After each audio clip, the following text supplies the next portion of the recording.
ساء مثلا القوم الذين كذبوا بآياتنا وأنفسهم كانوا يظلمون.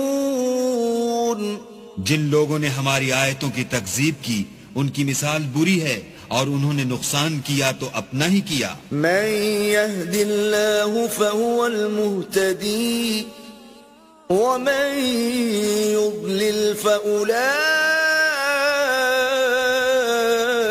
هم الخاسرون.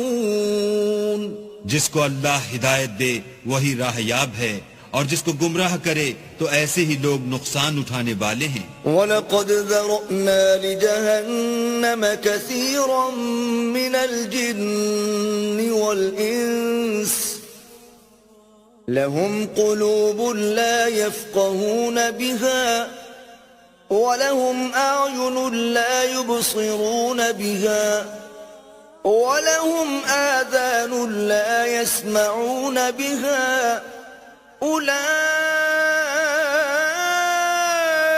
كالأنعام بل هم أضل أولئك هم الغافلون. اور ہم نے بہت سے جن اور انسان دوزخ کے لیے پیدا کیے ہیں. ان کے دل ہیں لیکن ان سے سمجھتے نہیں اور ان کی آنکھیں ہیں مگر ان سے دیکھتے نہیں اور ان کے کان ہیں پر ان سے سنتے نہیں. یہ لوگ بالکل چار پایوں کی طرح ہیں بلکہ ان سے بھی بھٹکے ہوئے. یہی وہ ہیں جو غفلت میں پڑے ہوئے ہیں.